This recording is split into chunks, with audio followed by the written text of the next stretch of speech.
It's Wednesday and it's time for Pop and Politics. We are talking about the latest in hot topics, news, and entertainment. I'm KJ, and let me introduce you to my co-hosts. We have Shelly E, Yana, T, and Colleen. All right, as I always say, join the conversation by leaving a comment on Facebook, YouTube, or Twitter. We will check the comments periodically throughout the show. And don't just comment, subscribe. Subscribe to our social media so you always know when we post new content. Check us out on the web at www.metroconservativemedia.com for up-to-date information. We are an independent media, and if you want to support, donate. Any amount is appreciated. Again, you can go to www.metroconservativemedia.com for that and also up-to-date information. We are a necessary voice in news and entertainment. All right, ladies, let's set it off. We're going to start off tonight with just recapping our launch party. So you guys know we have been talking about this launch party. We've actually been planning it for, I would say, since the beginning of the year. And we finally had it. We had it last Saturday, and it was amazing. So if you were able to join us, thank you. It was so great meeting everyone and people who've commented throughout our show. We got to meet some people. What do you guys think? Any reflections on that night? I'll start with you, Shelly. What are your thoughts? Right. Well, can you hear me?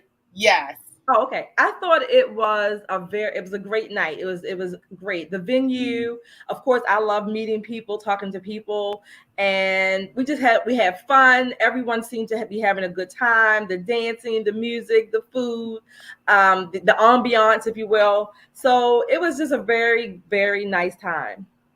Yes, indeed. It surely was. What are your thoughts, Colleen? You came all the way from Florida to attend. So was it worth the trip? Yes. Oh my gosh, it was so worth the trip. I was like on such a high the next day. It was such a great night. It was so good seeing everybody.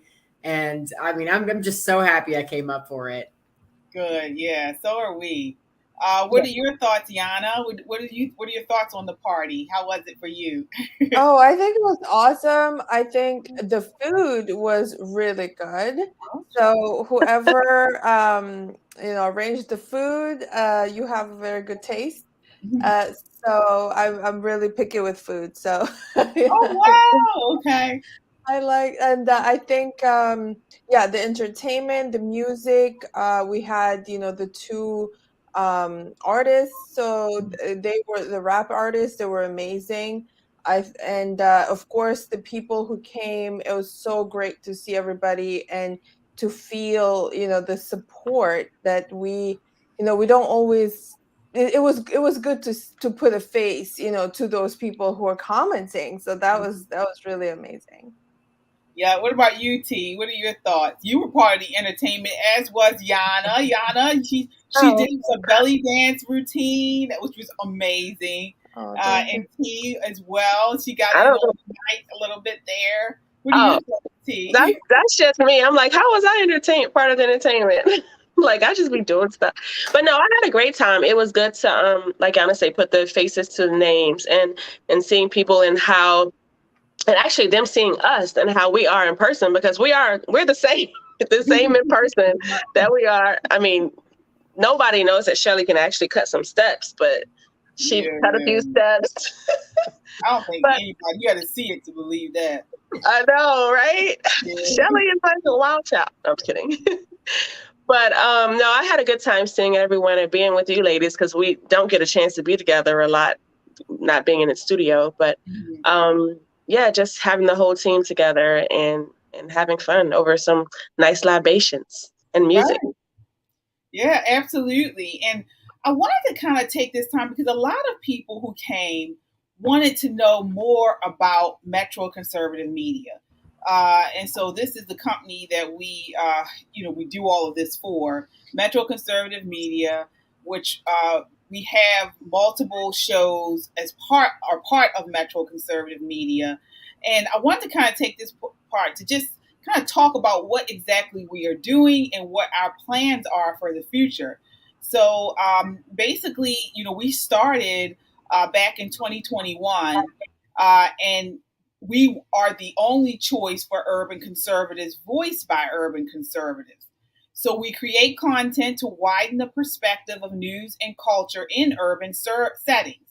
And again, we do this by creating original communications, developing campaigns from the beginning to end for clients, basically to bring their vision to life.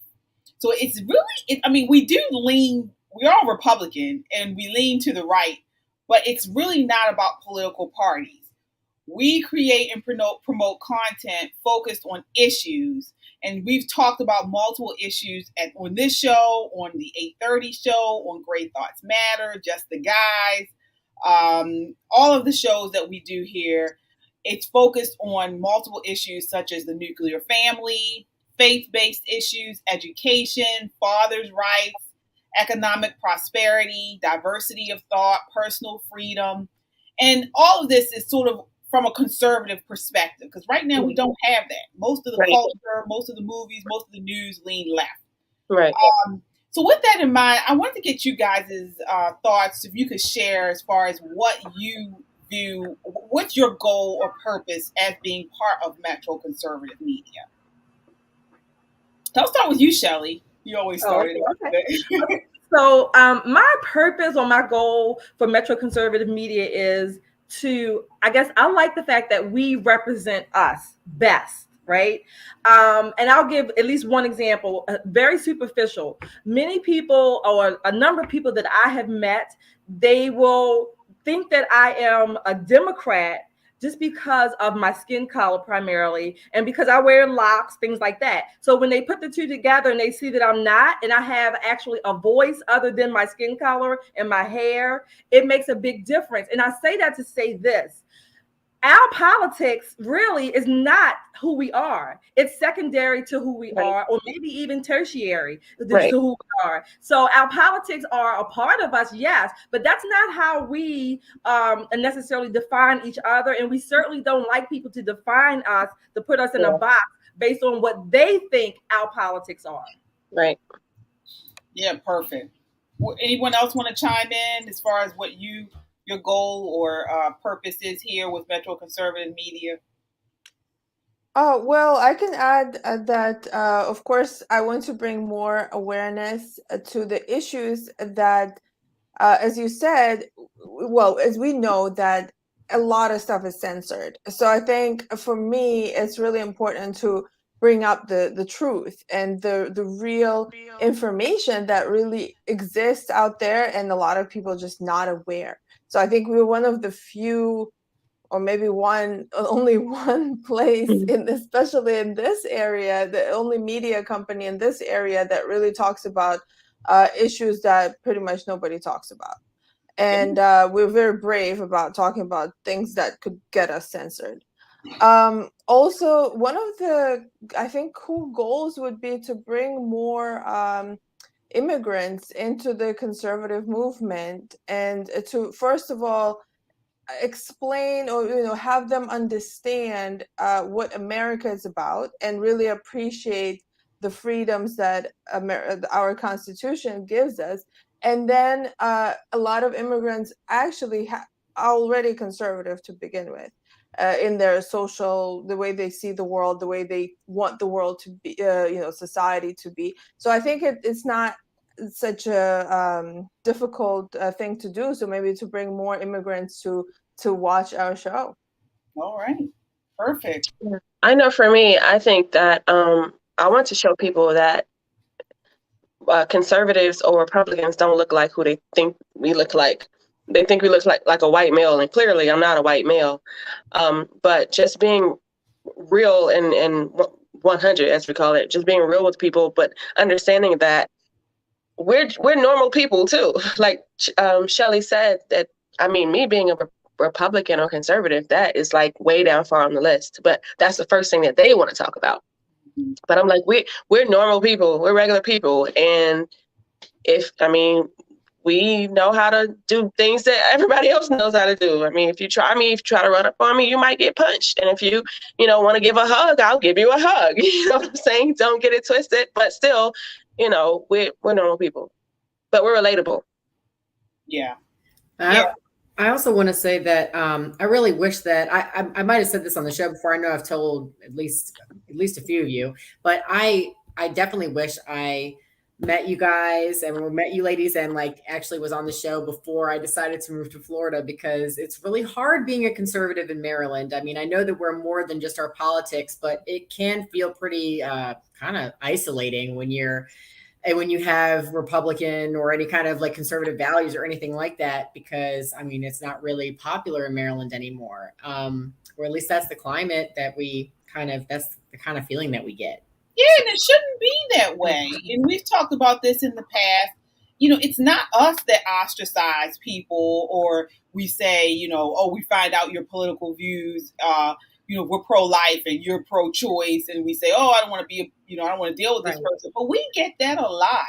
And it's really, like you mentioned it, it's very isolating. And it's sad that we've gotten to that point in this country, because, I mentioned earlier, I think I made a comment on somebody's social earlier, the rhetoric, the divisive rhetoric needs to stop, because we all are Americans, and most of us want to see this country thrive and prosper. We just some of us just, have different ways we think to go about that. But we're treated as second-class citizens, or as fascists, or as enemies of the state. And it's really sad. But that's why we're here. We're here to change the culture. We're here to be a necessary voice, Metro Conservative Media, here to be a necessary voice. We want to provide conservative perspective in all areas of life: comedy, movies, news, entertainment, because people want to see that. And so we just want to make sure everyone knows that, why we're here. Check us out on our website. Continue to watch our shows. Share them on your social media. And, again, we will invite anyone on. So Democrat, Republican, Libertarian, Socialist, whoever you are, we just want to get to the truth in all things. And that's what we're here for. So moving right along, I want to go through some of the comments that we have here. All right, so we see here. Let's see here. Okay, Linda, she says, thank you, ladies, for a truly amazing evening. Yes, Linda was one of the people who we met at the party. She says, friendships, new and old, unity and optimism for the future, the very best of Baltimore. Rock on, Fab Five. Congratulations to the entire team. Thank you, Linda. Yes, thank you so much. And thank you for attending and your support. We really appreciate it. So thank you so much. All right. Let me see here. All right. Well, we will move right along to our next topic. Oh, actually, we will move on to our pop-off round now. So we're going to change it up a little bit tonight. So basically, as you guys know, pop-off, I'll give a question or a topic to the host, and they pop off on the topic by giving their reaction in 30 seconds or less. Tonight, we're going to change it up. So one co-host will ask one of us to sound off on a topic. Once one of us sounds off on that, then we'll open it up to the group to chime in. So Colleen is the first to do this. We don't know what she's going to bring up. We don't know what her question or topic is. But go ahead, Colleen. Who are you choosing to answer or respond tonight? So I'm going to ask my question to you, KJ. Oh, okay. So, and I'm not as good as you, so I have it all written down here. So bear with me, okay? All right. So to give some basis for the question here. So as some of our viewers may know, CPAC, which stands for the Conservative Political Action Coalition, hosts thousands of conservatives every year with large conferences of conservative attendees. Until the pandemic, the usual location would be at National Harbor in Maryland. As a result of pandemic policies, CPAC's conference was relocated to Orlando, Florida. And a second conference was started in Dallas, Texas for the 2021 and 2022 conferences. The feedback from moving CPAC to Florida and Texas was overwhelmingly positive, as it created a safe haven for conservatives across the country who lived in Democrat-run cities, offered a better climate for the month of February as opposed to Maryland in February, and provided a sense of safety knowing that we are in a law and order state if any aggression were to arise from counter protesters. Many of these attendees come solely to see Donald Trump speak and wear MAGA hats around the location of the event, including in nearby restaurants. We're almost there. Recently, there have been discussions online to move CPAC back to its original location of National Harbor in Maryland, which hasn't hosted CPAC since 2019. My question to you, KJ, is should the conference be moved back to National Harbor in light of Biden's recent speech about MAGA Republicans and the threat they pose to the country, or is it safer to host such an event in a red state until there is an administration change? Okay. So I kind of have a little bit of experience with this. So I think it was last year they asked me, as they were trying to decide, the RNC was trying to decide where to host it was the Black Republican Awards or something like that. It was some type of event like that. So there were a couple places, but I think it was like Tennessee, Texas, Florida, and DC.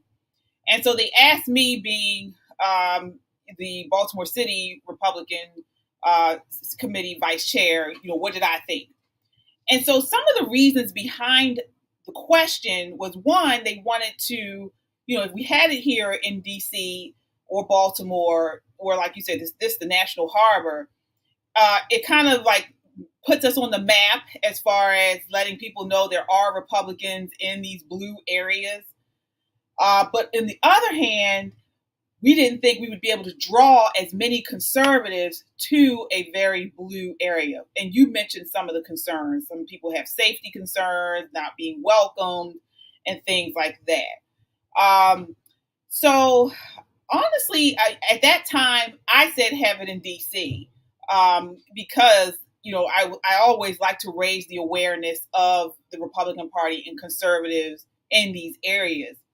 But in this situation, I actually think it should be in Florida or Texas or one of the other areas that you mentioned.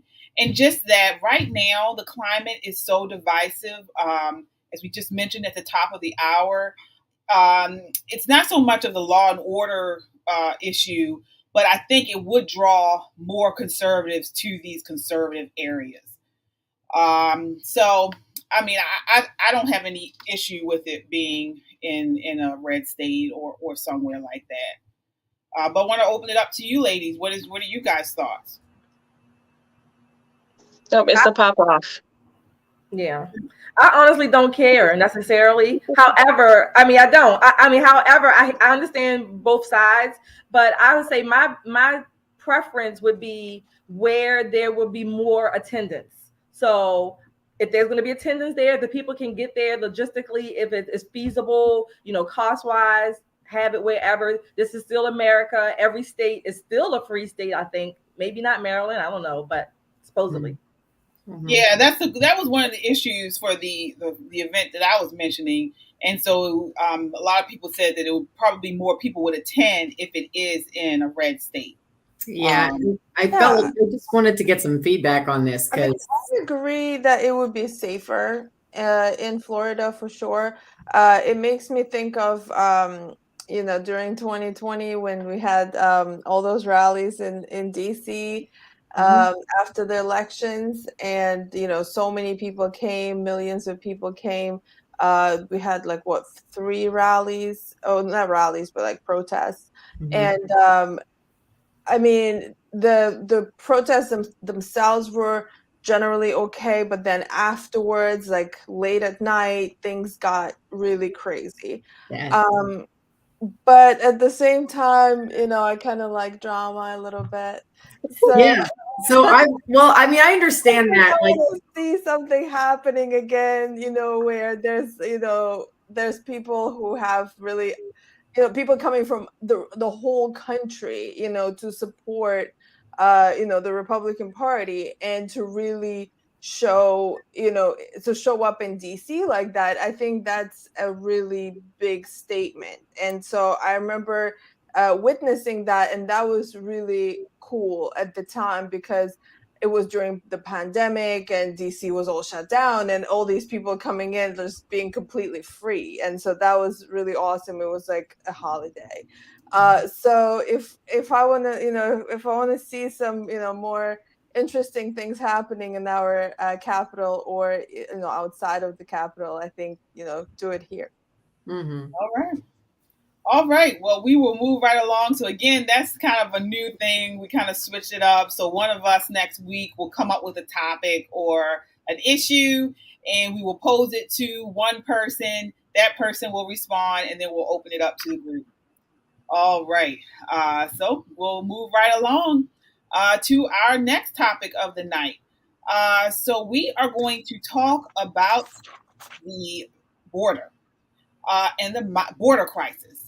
So, as you guys have probably seen all over the news, it took less than 48 hours for the wealthy residents of Martha's Vineyard, Massachusetts, to deport 50 immigrants off their island. But the many communities overwhelmed by President Joe Biden's border crisis don't have such an option.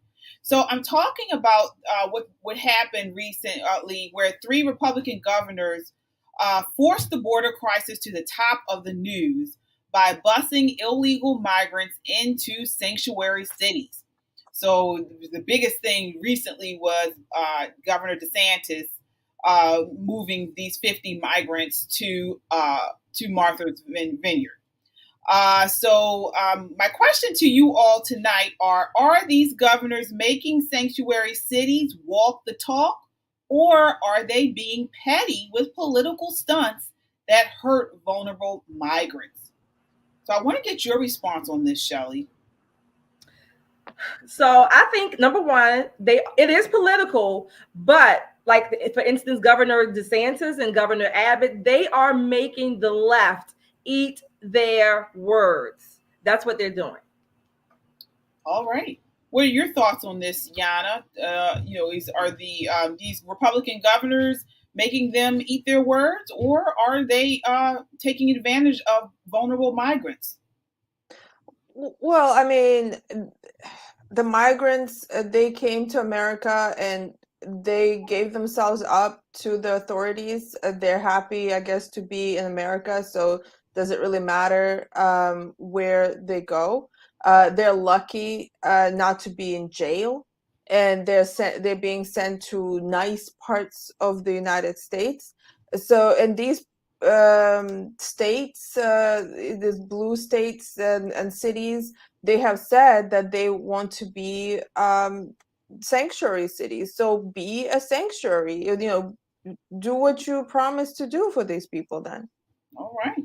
What are your thoughts, Colleen, on this? Republican governors busing migrants from the border to sanctuary cities. Are they making these cities and these mayors walk the talk, or are they taking advantage of vulnerable migrants with political stunts? I think they're doing exactly what they should do. I think that they should keep doing it, and I hope they don't stop. All right.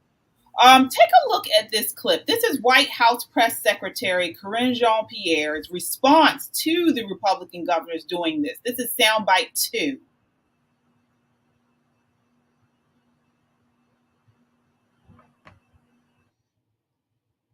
Oh, do we have that there? Let me see here. 1 second.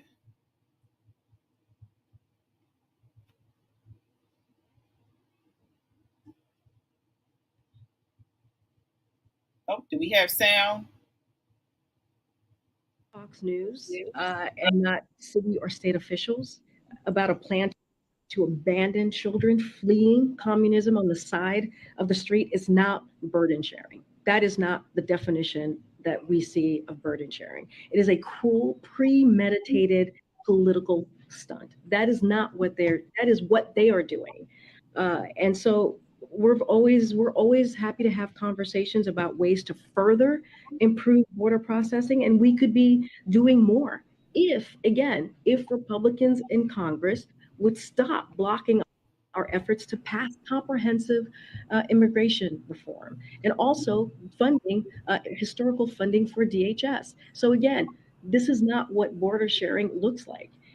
They have used the lives of people who are fleeing persecution from communist countries, using them as a political stunt. If the governors were more open about and transparent, would that be more acceptable? What we are saying is the president has put forward on day one, he put forward a comprehensive immigration reform, ways to deal with what is at stake here, ways to deal with a broken immigration system. He put that forward on day one. And what we're asking is for Republicans in Congress to help us come up with a solution, to look at what this president put forward on day one. And they are not doing that. Instead, they're doing political stunts. I think I'm being pulled here. You said that the White House had received word of the planes heading to Wilmington. Who have you received word from? And is Governor DeSantis or somebody told the White House? So I don't have the specifics of where we got word from. I can tell you that we've been closely coordinating with the folks in Delaware, the officials in Delaware. What I can tell you that our heads up did not come from Governor DeSantis, because his only goal is, as he's made it really clear, is to create chaos and use immigrants fleeing communism as political pawns. So it's about creating political theater for him. It's not about getting to a solution. We have a solution in front of us that we are happy to have bipartisanship on an issue that has been a broken system when we look at the immigration system. But certainly we did not get word from Governor DeSantis. Again, this is a political stunt, but we have been in close contact with the Delaware government. That's all right. So before we really get into this, we have someone say she's lying through her teeth. She surely is. So I want to just go through these numbers, because the White House Democrats keep pushing out these are asylum seekers. These are people fleeing communism. These are people that are being, under persecution in their countries. According to the Washington Examiner, between July 2021 and July 2022, the Department of the DHS processed 1.79 million migrants stopped at the southwest border for removal. Of that 1.79 million, it cleared just 41,206 to apply for asylum or other humanitarian protection in the U.S. During that same period, however, DHS released approximately 853,000 migrants stopped at the southwest border into the U.S. All of those migrants are commonly called asylum seekers, but these statistics show fewer than 5% are. So this thing that they're pushing, that these are asylum seekers, is not correct. And we know this to be true. My thing is, they're saying, we're trying to create this bipartisan solution, but it sounds like to me she's saying, hey, this is what we want you to do. Republicans, you need to jump on board. It doesn't sound like they're trying to come up with a compromised solution for this illegal immigrants. And I think it's, that they're not doing the Republicans aren't doing anything wrong by not jumping on board. That's what it sounds like to me. It's like blackmailing. It sounds like she's saying, well, we're going to let all these people in, and we're going to keep doing that until we get the reform that we want. To allow these people to just easily be here, easily get their green cards, without, due process. And that's what it sounds like.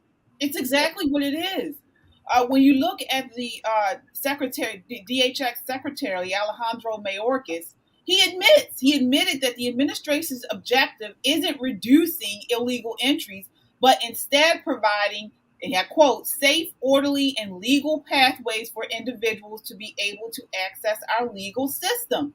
Right. So this is what they're doing. And I have to say that these people, Venezuela is far from the border, the Mexican border with the U.S. So I am convinced, I'm sure there are people funding their trip to the Mexican border. Yeah, it's all men.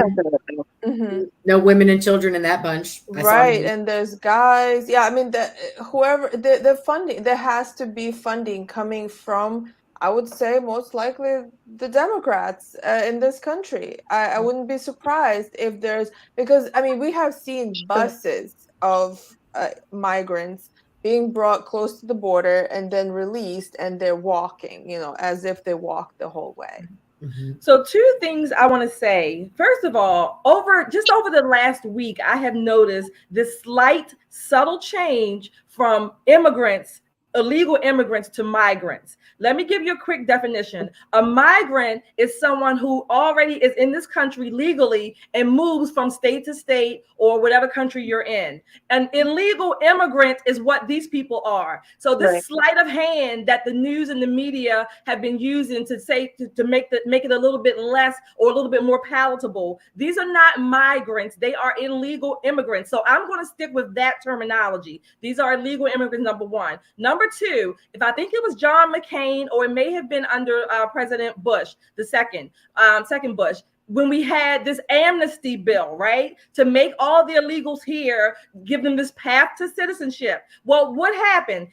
Obviously, that didn't work because we're still getting more. There was a report I read, even including, it may have been the DHS, upwards of 2.1 million illegal immigrants, not migrants, illegal immigrants have come here across this border on 46's watch, so-called President 46's watch. These people are, she used the word, they're causing chaos. Well, 2 years ago, our streets were ablaze with riots, different cities talking about chaos. These are the same people who released criminals, who released criminals into our streets during a scamdemic that they purported, that they kept going, and that they caused much havoc, death, and mayhem. So talk about chaos. If I had a pie, I probably would have thrown it in her face and been locked up. They're lying. They want to start the chaos. They accuse and blame the other side of everything that they do. They are lying and they are destroying our country. They are illegal immigrants. The chaos is them allowing the illegal immigrants to even get over here in the first place without securing the border. That's the chaos. Start there. Yeah, we have a crisis. And, these governors, thank God for DeSantis, thank God for the governor of Texas, because they're shedding light on what has been the invasion. Yes, I'm going to say the invasion that has been occurring in these small border towns for the past several years. Back in May, the mayor of Yuma, Arizona, begged the Biden administration to stop busing immigrants to his small town of 97,000. I quote this from the Washington Examiner. A good policy would be that the U.S. Customs and Border Protection does not release into communities under 1 million people. There's an infrastructure need that kind of naturally occurs at about 1 million people. He says now the city of Yuma is facing a $20 million healthcare bill on top of untold other housing and food bills. So we have these Democrats are, they're getting their panties all in a bunch because 50 illegal immigrants are in Martha's Vineyard. I wish I was an illegal immigrant. Take me.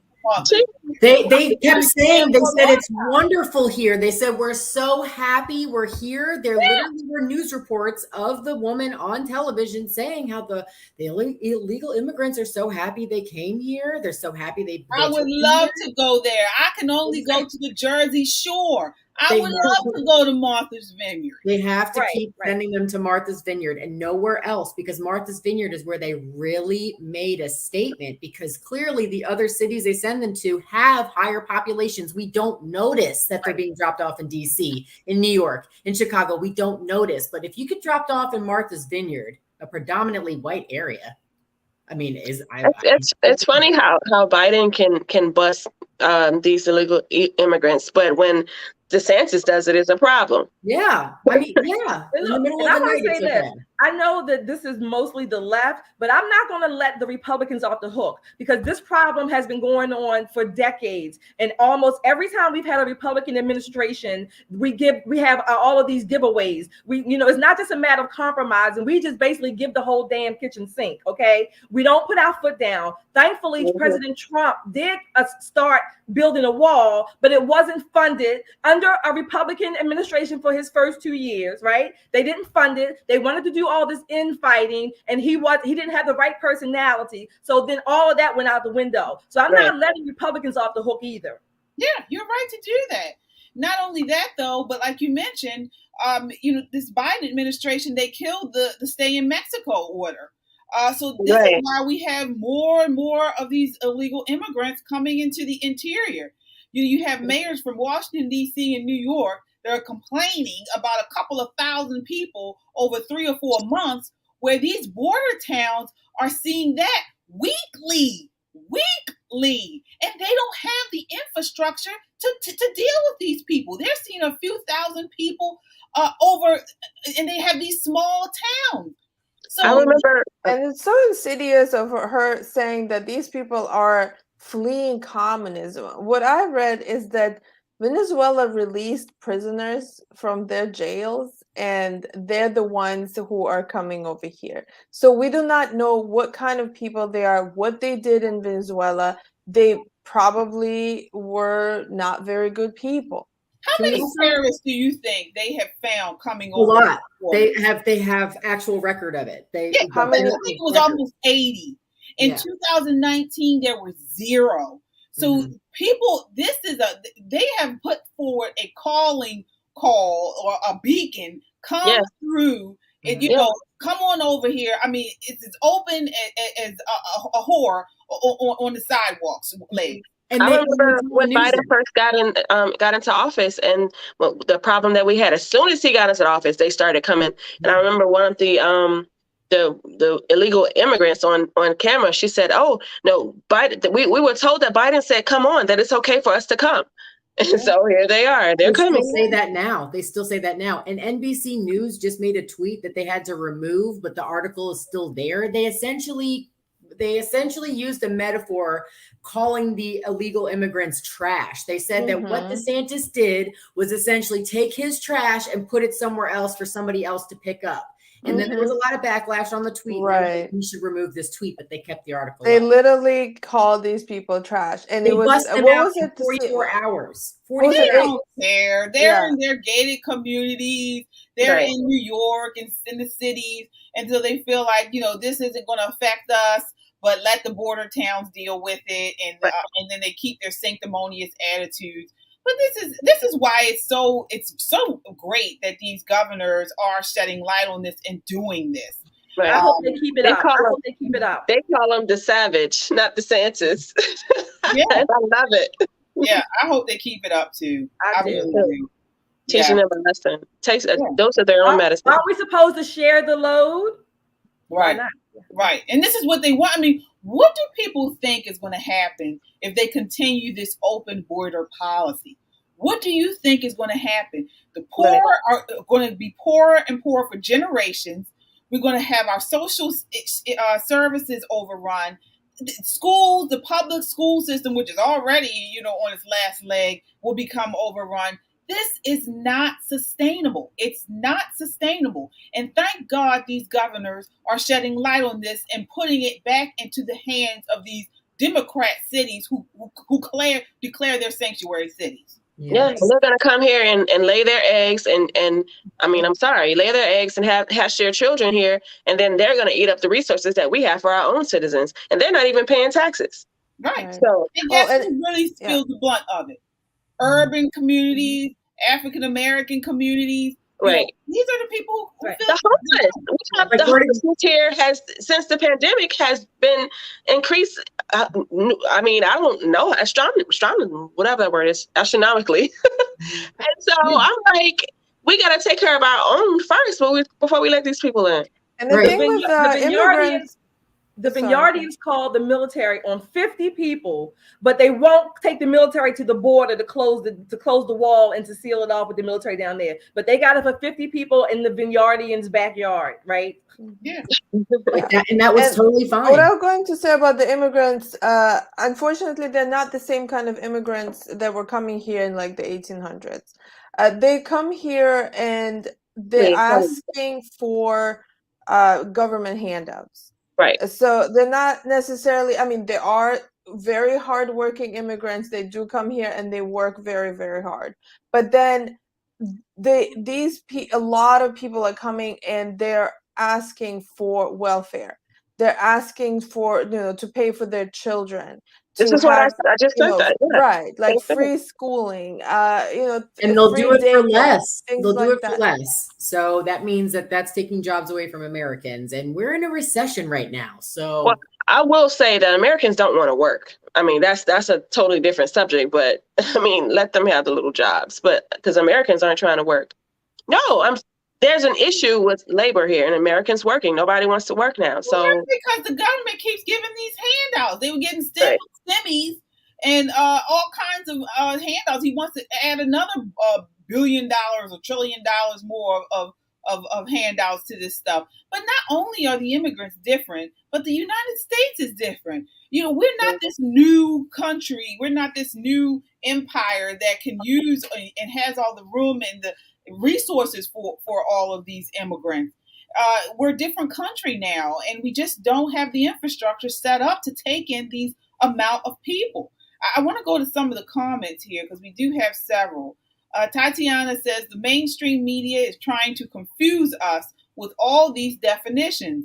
Undocumented immigrants instead of illegal immigrants. Yeah, that's true. They're calling slaves indentured servants. Yeah. We have here Denise. She says their policies intentionally destroying us from within. Exactly. Mm-hmm. So we will continue to follow this story because it's definitely one developing. I hope it stays in the headlines. This leftist media won't even won't even investigate this stuff unless it has something to do with the Republicans. Well, We would think they would be down there at the border reporting on this stuff. Mm-hmm. The lieutenant governor of Texas is going to keep doing it, he said. Governor DeSantis has not commented on whether he's going to keep doing it, but I really hope he does because I really feel like Martha's Vineyard is how to do it because they reacted so fast when that happened. So fast. So keep it going. Yeah, they did. All right. Well, join the conversation by leaving a comment on Facebook, YouTube, or Twitter. We will check the comments periodically throughout the show. Also, subscribe to our social media so you always know when we post new content. Check us out on our website at www.metroconservativemedia.com for up-to-date information. Again, we are a necessary voice in news and entertainment. All right, so we are moving right along to our final topic of the night, which is Candace Owens. So Candace is back. She popped out 2 babies and she was gone off the scene for a little bit, but she is back and she is back better than ever. She's revamped her show on the Daily Wire, and last couple of new episodes, she's kind of been this one-woman show. Take a look at this. This is soundbite number 3.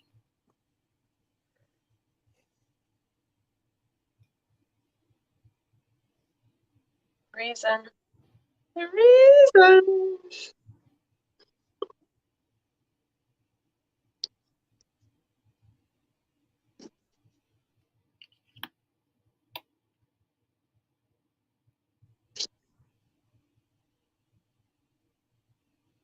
Oh, we can't hear it.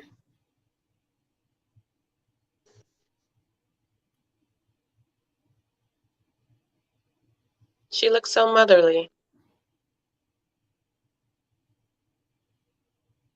Hello? Oh, we don't have any sound. Do you guys hear it? No. No.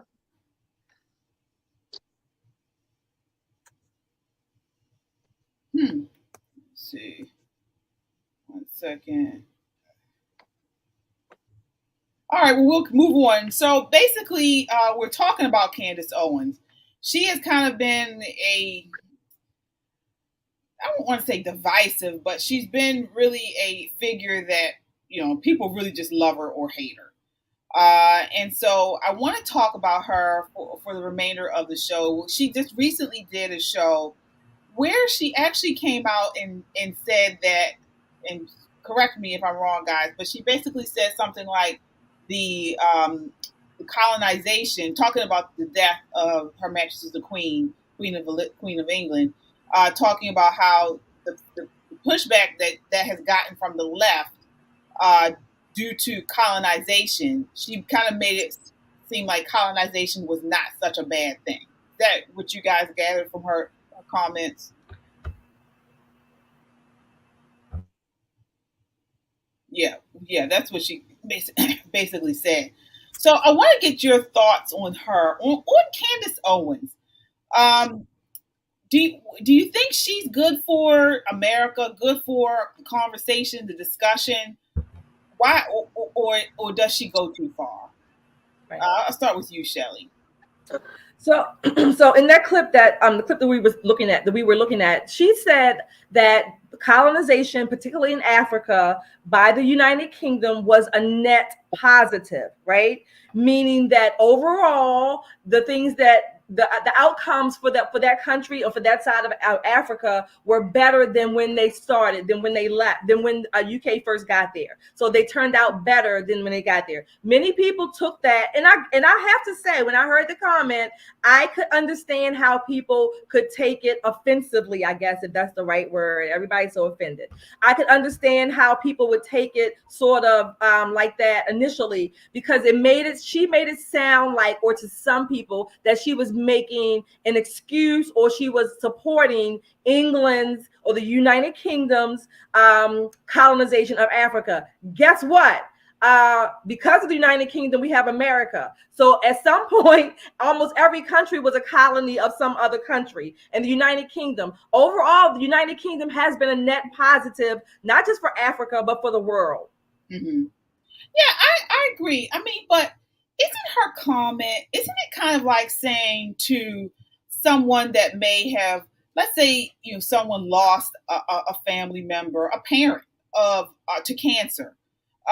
Let's say the person lost their mother or father to cancer in their 30s. The parent had a huge life insurance policy, so it made this child or this young adult rich. So isn't it like saying to them, oh, well, yeah, you lost your mom or dad to cancer, but look at you now, you're rich, you're better off. So what's the issue? Isn't that... Well, I think Candace, she is inflammatory. Like she likes to make inflammatory statements, and I think that's how she, I guess, became famous. She was one of the first people that I started listening to when I started to pay attention to politics. So I wasn't really looking at President Trump, like let's say in 2016, 2017. But then I was listening to Candace Owens, and because of her, I started to become interested in what is Trump saying, what are other Republicans saying, because she came from, I guess she was a walk away basically, and so it was relatable. So she was, I mean, for me, she was very relatable at the time. So I mean, maybe now that her statements are not very palatable to some people, and so I think that she's a good public speaker. She's good at making presentations, being at a rally maybe, but I have to say she's not a good debater. So I have seen her at a couple debates, and she's not good at those. Like she starts to kind of yell and get, you have to be inflammatory. Before you begin there, I want to, because she has this movement, the Blexit movement, and so her whole kind of claim to fame was in the beginning bringing over African Americans, people in the urban community, to the conservative movement, or at least to leave the Democrat Party. Do you think she's made inroads within the Black community, urban communities, Do you think that she has made inroads within that arena? I was going to actually, when we asked about Candace Owens, that's kind of my remark I was going to make was, I think people expect her to, because she's Black and a Black woman, Black people expect her to say certain things that are pro-Black or that are, well, pro-Black in the way that they like to hear it emotionally.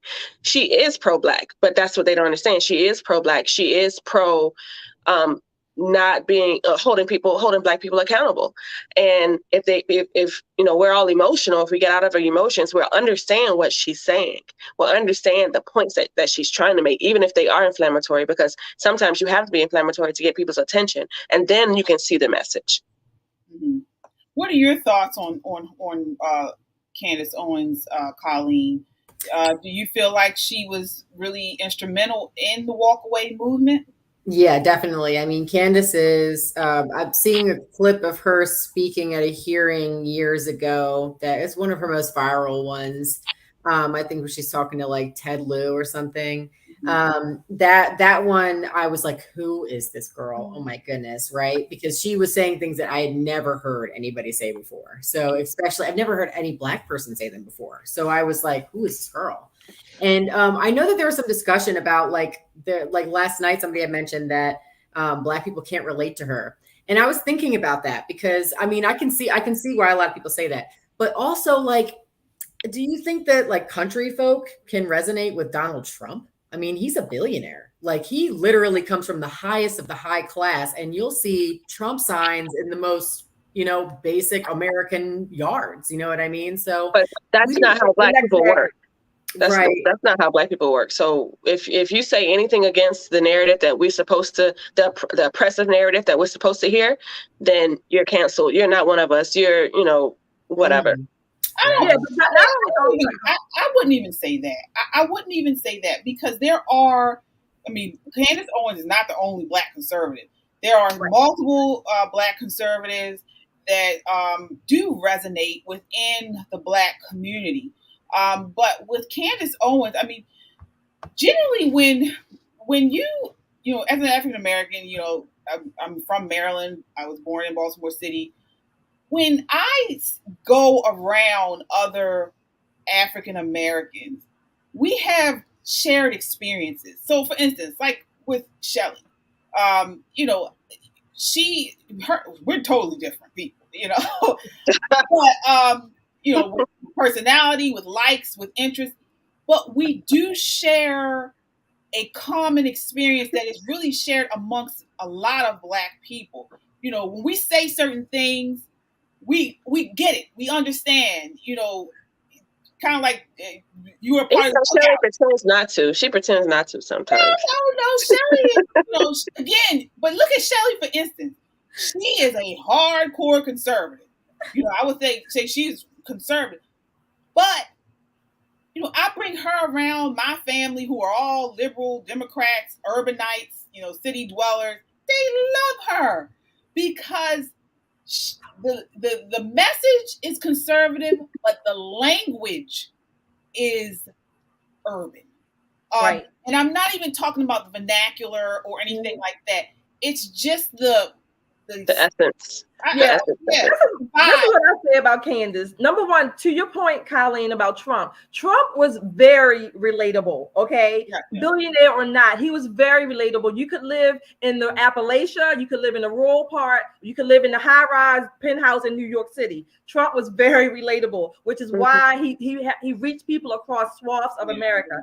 Candace, I believe, for all of her heart, for all of her rhetoric, her correctness, or whatever she's giving, I think she preaches to people, not teaches to people. I don't think she meets people, at least Black people, where they perceive her, that they meet on the same level. I think she positions herself as above them and not with them. And again, you can be with someone and still disagree and still bring some validity to the table, but it's your attitude. I think Candace does have, I call it a snobbish attitude. I think she has, that's a good word, T, a condescending attitude, although what she says is often correct. Mm-hmm. Well, I think Candace often she brought up this issue that why she doesn't like the Democrat Party, or she's really really against Democrat Party, because she says that they treat Black people as if they're stupid. Like, she has said that before, so she doesn't want to, I guess, see people different, or like treat people differently based on what they look like. So, she'll talk to a white person the same way that she would talk to a Black person. So I think that's just her way, that she does not want to change her delivery depending on who she's talking to, because she just sees people as people. Well, that's the thing. Like KJ said, I'm sorry, T. Like KJ said. So let me let the audience know, KJ and I are not totally opposite people, but so no, we're not. KJ is funny. So we say things that are correct as on here and even out in public. I'll take myself. I'm very vocal and I say what I want, but I don't necessarily have this idea that I am much better. I know my ideas are better. Yes, I do. Right. But I don't have this idea. I mean, this thought process where I see people as beneath me. I don't. I've been saying this for years. My mother used to say, "They're people. They put their pants on one leg at a time. That's it. They're just people." Well, I mean, I also think that she hates the victim mentality that some people have, and I think when she senses that, that's where it comes out. Maybe that kind of like, well, I'm in a better, I guess, mind space than people who have that. And victim she's allowed mentality. to do that. She's allowed to do that, because I mean, she is. I mean, if she's not coming from a victimized point of view or perspective, or an oppressed perspective, then that is better. I mean, you can only be better than that. Yeah, and I think that and again, I've said this on the show. I know I value diversity.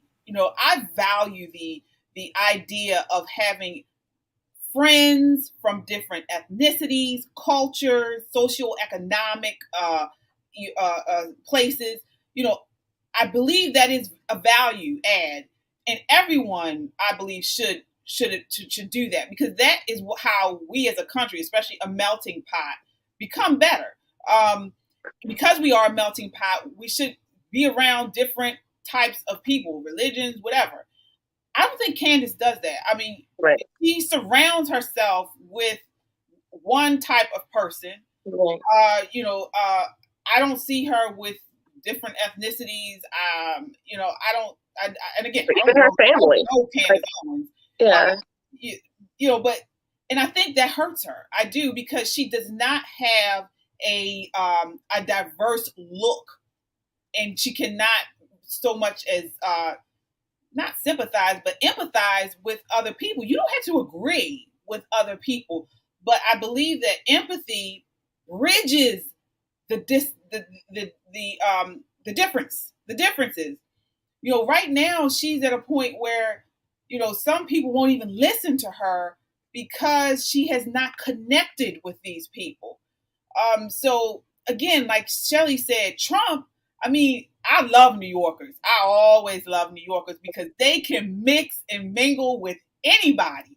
I've never met a New Yorker that can't do that.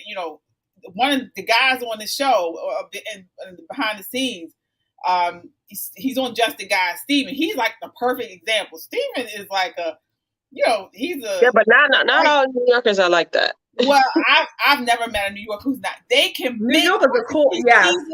In like a boardroom with people, and then I could see him like in Harlem. He just mixes and mingles, and he's still the same guy, but it's just his. Well, New Yorkers, a lot of them, especially his generation, because like all my family's from New York, and they're all his generation and stuff. They are very, very blunt, and I didn't even put two and two together when I was a Democrat. He's from New York. Like, I really should have thought that through. I mean, that really is a mentality. Like, you have thicker skin when you're from there. And I think that's a special gift. It's a melting pot.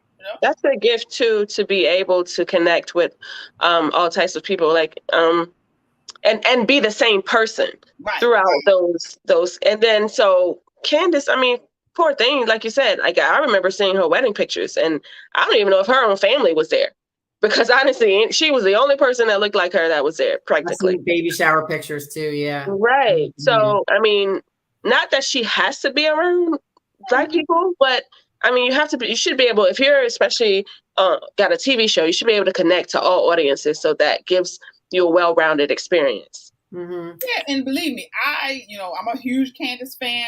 I think, the new revamping of her show have been phenomenal. I watched the show where we had the clip from that she's talked about colonization. It was an awesome show. I encourage anyone who hasn't seen it to definitely check it out. It was she went in on Meghan Markle. She went in on a lot of these Hollywood starlets. It was so good. It was so good. So again, I think her voice and her platform is needed in the conservative movement. I just wish that she did reach out and connect a little bit more with urbanites. So that's what we have there. Any last thoughts on we do have another clip, and this is one of the things she did talk about during her show. I hope we have that clip. Let's take a look.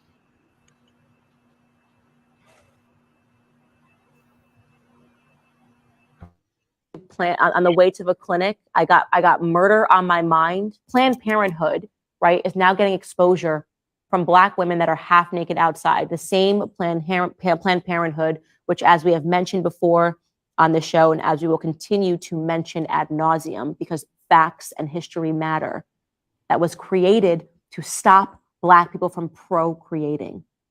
Now we have Lizzo promoting Planned Parenthood. Now we have this rapper promoting Planned Parenthood, making a mockery of the 18 million plus Black American children that were killed inside of their mother's womb.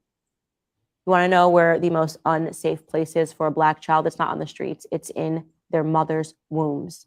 And it's because our culture is rotten.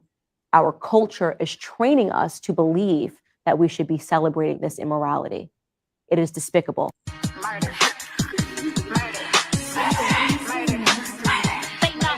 I'm BDF, baby daddy free. That mean I ain't got a baby coming out of me. So I'm ABORTING. On my way to the clinic, I forgot the plan B. Let's go. I honestly, like, we have to stop. We have to stop. I can't. Let's just stop it there. On the way to the clinic, I got murder on my mind. Planned Parenthood, right, is now getting exposure from Black women that.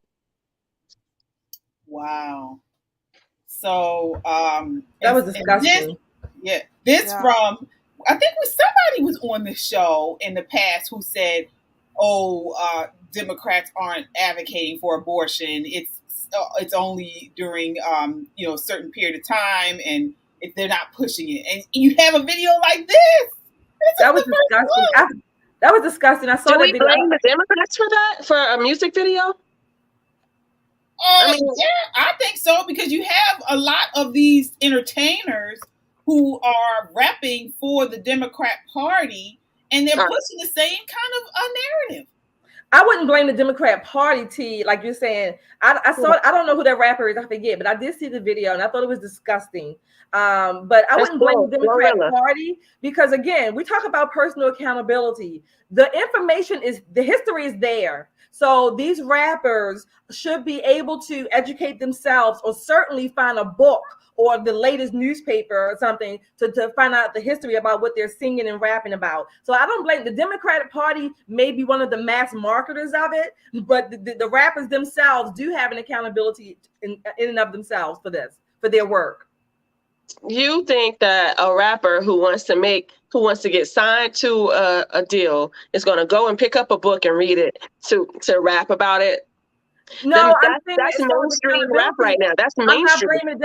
I'm not blaming the Democrat Party for their choice of lyrics, is what I'm saying. Why? They have said the same thing. No. I agree with the Democratic Party for that. I agree with you. They said the same thing, but I'm not saying that the Democrat Party is making them do that. Oh no, I wasn't saying that. Well, They're not encouraging for sure. Yeah. So then how were we encouraging? able to leave? How were we able to leave them? Because we were all Democrats at one time. I was. So how were we able to leave then? Well, someone like, in my case, it was someone like Candace Owens listening to her. So that helped me leave. And at some point we took some accountability and we started digging in on for ourselves, basically. Right. But I mean, again, and I think a lot of us, in this climate we have now, where you have the Democrat Party is behind a lot of this news media complex, the entertainment industry. They are pushing education. I mean, they're teaching the children. They're everywhere. So I don't know. It takes a lot for a person to really understand and leave. I think it's not that easy. So blurred, especially for someone who is not really looking into it deeply or not really digging through the internet to find people to listen to. So I think someone like Candace Owens is a very American phenomena. Like she, I think, really represents a person who, you know, she doesn't fall into a category, let's say, because she's Black, she has to be a Democrat. She can be anything she wants. So she's a thinking human being, and she has, you know, had that transformation and her journey, and she's really showing that, you know, to the world. So I think my final thoughts on Candace is that she, you know, she represents America in my mind. Okay. Yeah. I mean, I agree totally there. I mean, my gosh, who doesn't have a better American story? I mean, she started out, you know, just on the internet, posting videos. Now she's multi-millionaire. She's married this aristocrat from the UK. She's a multi-millionaire now.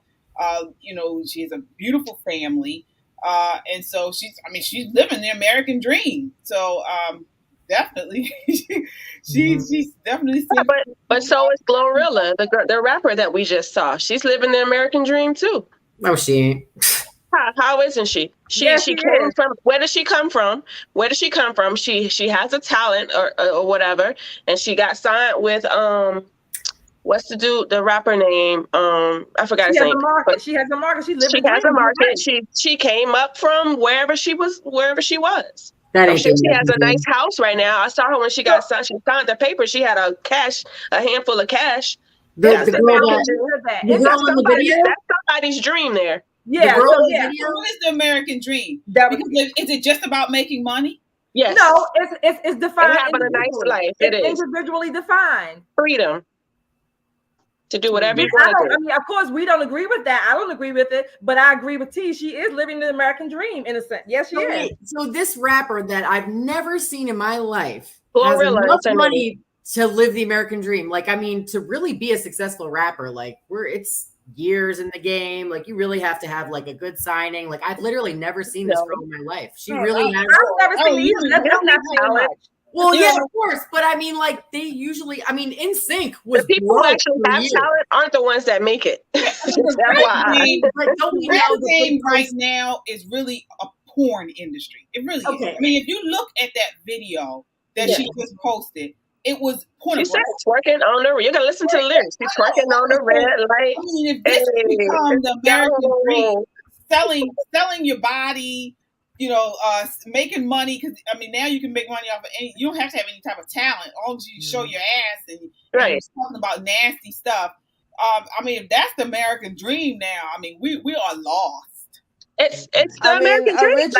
Originally, people came to this country because actually it was more conservative people who moved here from England. So speaking about, you know, colonization and how it all started, it was actually people who hated the society, the decadent, the degraded society of England and Europe that was they hated the control as well. Morally. No, it was a morally degrading society. And they were conservative Christians. They were conservative Christians whose rights were curtailed. They were being persecuted. Exactly.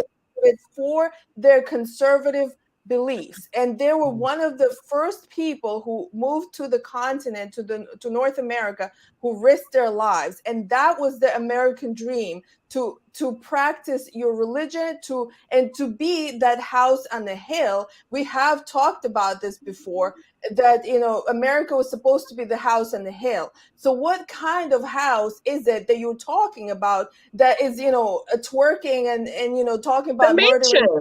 The mansion is still, it's not a picket fence. It's the same thing. I work with immigrants. I talk to immigrants from other parts of the world, and they're disgusted by what America is turning into.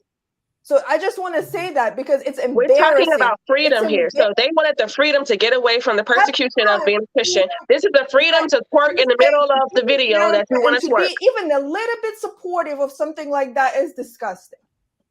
It's American dream. No matter how you want to look at it, you can be disgusted at the fact that she's living her American dream. This is the freedom. The people wants to get away from the persecution of being a Christian, because they want to be free to do whatever they want to do. She wants to be free to do whatever she wants to do, and that just happens to be twerking in her life.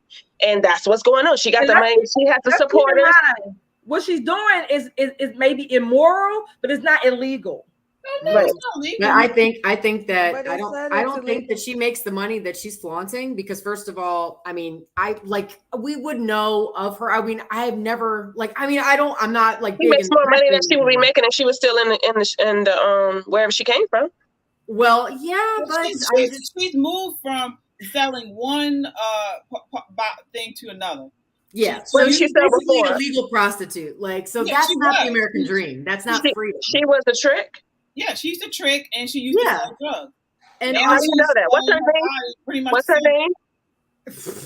I think that's Glorilla, right? Oh, okay. I just want to make sure you know her name. Why you said? I mean, if you know her history. Oh yeah. I didn't know she was a trick. Now, yeah, I know the stuff there. Yeah. I mean, again, she's moved from one corner to the next. She's also in the creepiest industry, known to man, aside from Hollywood. So really, what does she like? That I really don't. That's somebody's American dream, though, Colleen. You don't understand. Yeah. People want to be rappers so they can be on TV and make this money, and the dudes can have the girls, and they have the big houses and the cars. It's a false promise. It's like selling your soul. It really is. I mean, a lot of the ones that have come forward and said how creepy that industry is and that side of it. I mean, how many stories do we have to hear? I don't think that she's happy. I don't think she's happy at all. What?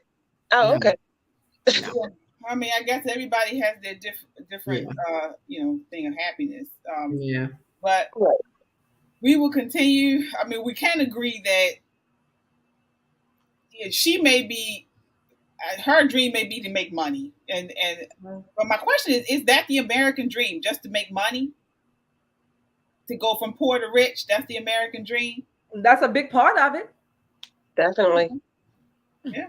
I mean, because people say, being poor. I don't know anyone that has been poor and made and glorified about it. I don't. I think that's if people do that, I think something's wrong with their mind at least. But nobody really wants to be poor. Everybody wants to move up the social ladder, but I don't see anybody climbing down purposefully on purpose to be poor, as if it's a state that you want to be in. Well, yeah, I agree there, but I think people just want to be comfortable.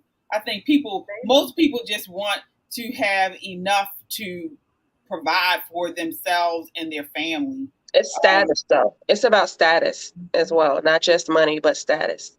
Right. And you know what? And she's a very pretty girl. It would be wonderful if she had a nice man to just to love her, take care of her, have a nice, wonderful life. It's sad. I don't know anything about her, but she might very well have that. Yeah, I think she does. I think she's dating another rapper. Really? I think so. Nowadays, a lot of these rappers, nowadays, a lot of the rappers are kind of not mainstream. You have, especially female rappers. Yeah, I'm sure he's faithful. Yeah. I mean, most male rappers are going to be more mainstream. Unless you really listen to rap, you probably would not know her. But doesn't mean she's not making money. I mean, no, she's not. So I mean, she is definitely. Yeah, she has supporters. She has followers. I think it was Gucci Mane who signed her. Either Gucci or one of them. Gucci too. So Disappointed. we will continue to follow it and see what's going on with that. But that was something that was on Candace's show this week. So again, that brings us to the end of the show tonight.